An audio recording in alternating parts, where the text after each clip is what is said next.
అందరూ నమస్కారం. ఈరోజు క్వశ్చన్ ఆన్సర్స్ వేలో ఈ వీడియో నేను ఇస్తాను. ముందుగా ఉపా చట్టం అంటే ఏంటి? Unlawful activities prevention act. Okay, మామూలుగా చట్ట వ్యతిరేక కార్యకలాపాల నిరోధక చట్టం 1967లో దీన్ని స్టార్ట్ చేశారు.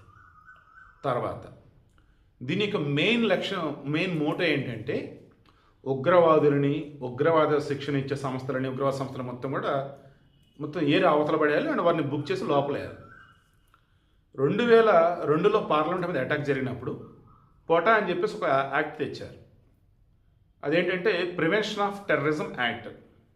బట్ అది చాలా భయంకరంగా ఉంది ఆ చట్టం అని చెప్పేసి 2004లో దాన్ని తీసేశారు. ఈలోపు 2008లో ముంబై అటాక్స్, ఇక ఆ మధ్యలో టెర్రరిస్ట్ దాడులు అవన్నీ మొత్తం చూశారు. అందుకని ఏం చేశారంటే ఈ అన్లాఫుల్ యాక్టివిటీస్ ప్రివెన్షన్ యాక్ట్కి సవరణలు చేసి 2019 దాన్ని బాగా స్ట్రెంథన్ చేశారు. అప్పుడు ఏం చేశారంటే ఈ ఉగ్రవాద సంస్థలు, ఉగ్రవాదులకి సంబంధించే కాకుండా వీరి సపోర్టర్స్ దేశ సమగ్రతకు, సార్వభౌమత్వానికి, ఐక్యతకు భంగం కలిగించే విధంగా ఎవరైనా ఉన్నా అండ్ ఈ నిషేధిత ఉగ్రవాద సంస్థలు చూసారా వారికి సింపథైజర్గా ఉన్నా, వారిలో ఎవరైనా కానీ పొగిడినా, వారికి సంబంధించి అట్రాక్ట్ అయ్యే విధంగా ఎక్కడన్నా పోస్టులు పెట్టినా ఉపా చట్టం కింద బుక్ చేసి లోపలేయచ్చు. క్లియర్ కదా? ఇప్పుడు ప్రశ్నారావణ ఒక ఛానల్ పెట్టుకొని బచ్చలగూరు జోసెఫ్ అనబడే వ్యక్తి దేశ సమగ్రతకు భంగం కలిగించే విధంగా, ఐక్యతకు భంగం కలిగించే విధంగా, సమగ్రతకు భంగం కలిగించే విధంగా, సార్వభౌమత్వాన్ని తక్కువ చేసే విధంగా ఇతను ఏం చేశాడు? నాకు దేశం అంటే ప్రేమ లేదు అంటూ మావోయిస్టులని ఎంకరేజ్ చేస్తూ, మావోయిస్టు కార్యకలాపాలకు సపోర్ట్ ఇస్తూ, హిడ్మా హీరో అంటూ అండ్ ఆ రోజు మౌనం పాటిస్తున్నట్టు ఆయన చంపిన తర్వాత ఓవరాల్గా చూస్తూ ఉన్నప్పుడు ఇతను నిషేధిత మావోయిస్ట్ సంస్థ ఏదైతుందో సిపిఐ-ఎంఎల్ దానికి సింపథైజర్గా అన్నట్టు వీడియోలు చేస్తూ యూత్ని, నిరుద్యోగులని అండ్ నార్మల్ ఉన్నటువంటి వాళ్ళని కూడా అటు సైడ్ అట్రాక్ట్ అయ్యేలాగా చేశాడు. అంటే దేశద్రోహానికి పాల్పడ్డాడు. తర్వాత హిందూ దేవులని, రామాయణాన్ని, మహాభారతాన్ని అడ్డదిడ్డగా అతను తగ్గట్టుగా దానిని నేను మరలా చెప్తున్నా, ఓపెన్ అవ్వకూడదు బట్ ఇప్పుడు ఓపెన్ అవుతున్నా. నాకు మొన్న ఒక అతను వీడియో పంపారు. అందులో నన్ను, తర్వాత ఇంకో యూట్యూబ్ ఛానల్ అతన్ని, తర్వాత ఇంకో వేరే జర్నలిస్ట్ని పెట్టేసి తక్కువ చేసి మాట్లాడుతూ వీడియోలు పెట్టారు. ఏంటని చెక్ చేస్తే వాళ్ళ దగ్గర రామాయణం అంటూ, మహాభారతం అంటూ, భగవద్గీత అంటూ కొన్ని బుక్స్ ఉన్నాయి. అవి ఒరిజినల్ కాదు. అవి ఈ మత మార్పిడిల బ్యాచ్ కొంతమంది చేత వారికి తగ్గట్టుగా రాపించుకొని దానిలో అవి ఉన్నాయి, ఇవి ఉన్నాయి అని చెబుతూ ఇదిగో మీ బుక్లోనే ఉంది, అది చూసే మేము చెబుతామంటూ బిల్డప్. యూట్యూబ్కి రిపోర్ట్ కొట్టినా కానీ వాడేం చేయలేకపోయాడు. ఎందుకంటే వాడు ఇక్కడ ఏం తెలియదు. ఇంకేం చేస్తాం, దొరికినప్పుడు చూద్దామని చెప్పేసి నేను వదిలేశాను. సో ఇప్పుడు సూటిగా కూడా చెప్తున్నది అదే. మీలో కూడా చాలామంది ఇప్పటికి కొంతమంది అన్య మతస్థులు హిందూ ధర్మానికి సంబంధించి ఏది పడితే అది వాగుతుంటే మీరు కొడతా ఉంటారు, తల ఊపుతుంటారు. ఏదైనా మీకు తెలిసి సావదు కదా ముందు. అందుకే నేను చెప్పేది ముందు పురాణ ఇతిహాసాలను చదివి సావండి. కనీసం బేసిక్ భగవద్గీతను తెలుసుకోండి. అసలు అప్పుడు తెలిసింది మన సిస్టమ్ అంటే ఏంటి అండ్ మన కల్చర్ అంటే ఏంటి అని చెప్పేసి. సో ఇప్పుడు విషయం ఏంటంటే ఇతను ఈ జోసెఫ్ కూడా ఏం చేస్తున్నాడు, వేరేవేవో ఆధారాలు అన్నట్టు తీసుకొని మీ దానిలోనే ఉందని చెప్తూ పిచ్చి పిచ్చి ఏదో కూర్చాడు. అలా రాముడు గురించి, మహాభారత కృష్ణుడి గురించి ఏదేదో వాగాడు. తర్వాత డిస్కస్ చేద్దాం అంత వివరంగా. సో ఇవన్నీ ఎలా ఉన్నాయి? దేశంలో ప్రశాంతంగా ఉన్నటువంటి మనుషుల మధ్య చుచ్చు పెట్టే విధంగా, విభజన తెచ్చే విధంగా, వైషమ్యాలు తలెత్తే విధంగా, సార్వభౌమత్వానికి, సమగ్రతకు, ఐక్యతకు భంగం కలిగించే విధంగా ఉన్నాయి. అండ్ దానికి ముందు దేశద్రోహం, రాజద్రోహం అన్నట్టుగా ఈ నిషేధిత సంస్థలకి ఎంకరేజ్మెంట్ అన్నట్టుగా ఉన్నాయి. అండ్ లేటెస్ట్గా రాజ్యాంగబద్ధ పదవుల్లో ఉన్నటువంటి డిప్యూటీ సీఎం పవన్ కళ్యాణ్ని అనరాని మాట్లాడినాడు, దారుణంగా దూషించాడు. Is it freedom of speech? చెప్పండి. ఇవన్నీ కలగలిపే ఇప్పుడు అతని మీద ఈ అన్లాఫుల్ యాక్టివిటీస్ ప్రివెన్షన్ యాక్ట్ కింద కేసు ఫైల్ అయింది. ఈ ఉప చట్ట కింద కేసు ఫైల్ అయితే ఎలా ఉండేదో సింపుల్గా చెప్తా. మిమ్మల్ని డైరెక్ట్ కోర్టులో కూడా ప్రొడ్యూస్ చేయకుండా పోలీసులే వాళ్ళ కస్టడీలో 30 రోజులు ఉంచుకోవచ్చు. మామూలు వాటిలో 24 అవర్స్ లోపల ప్రొడ్యూస్ చేయాలి కోర్టులో, ఇక్కడ 30 రోజులు ఉంచుకోవచ్చు. తర్వాత మామూలు కేసుల్లో వచ్చేసి మీరు అప్రాక్సిమేట్లీ 60 నుంచి 70 రోజుల్లోపు మీరు వచ్చే ఛార్జ్ షీట్ వేయాలి, లేక బెయిల్ వచ్చేసి ఈజీగా. బట్ ఇక్కడ 180 రోజులు దాదాపు ఛార్జ్ షీట్ వేయకుండా ఉండొచ్చు అనమాట. ఓకే. తర్వాత జనరల్గా సుప్రీంకోర్టు ఏం చెప్పిద్దంటే bail is the rule, jail is the exception అంటారు. అంటే బెయిల్ పొందడం నీ ప్రాథమిక హక్కు, జైలు అన్నది అది మినహాయింపు అన్నట్టుగా మాట్లాడతారు. బట్ ఇక్కడ ఉపా చట్టం కింద కేసు ఫైల్ అయితే ఏం చెప్తారంటే bail must be rejected as a rule.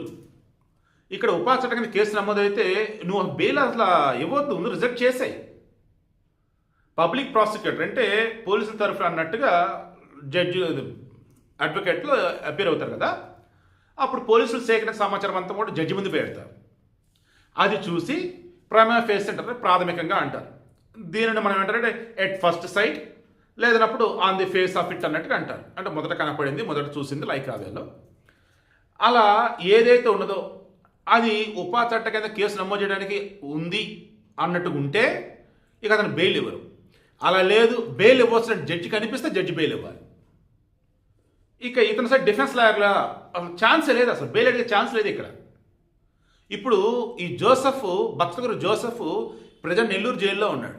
రేపు 14 రోజులు రిమాండ్ కూడా విధించారు 18వ తారీఖు వరకు. నాకు తెలిసి ఇప్పట్లో బయటికి రాడు. వాడి పేర్లు మర్చిపోయానబ్బా.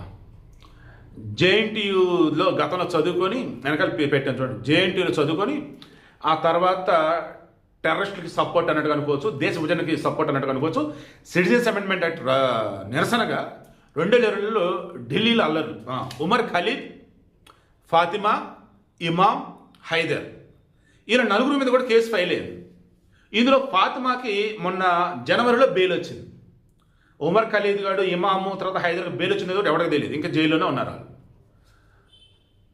వరవరరావు గారు నాకు చాలా గౌరవం, ఆయనతో గతంలో ఇంటర్వ్యూ కూడా చేశాను. ఆయన డైరెక్ట్గానే మావోయిస్ట్ పక్షపాతి.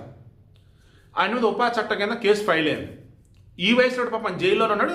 ఇప్పుడు రిలీఫ్ అది ఇచ్చారు, బట్ ఆయన ముంబై దాటి వెళ్ళకూడదు, అక్కడే ఉన్నట్టున్నాడు. ఉపా చట్టం కింద కేసులు ఫైల్ అయితే ఎంత కష్టం అంటే బయటికి రావాలంటే సంవత్సరాల తరబడి నువ్వు జైల్లోనే ఉండాల్సి ఉంటుంది.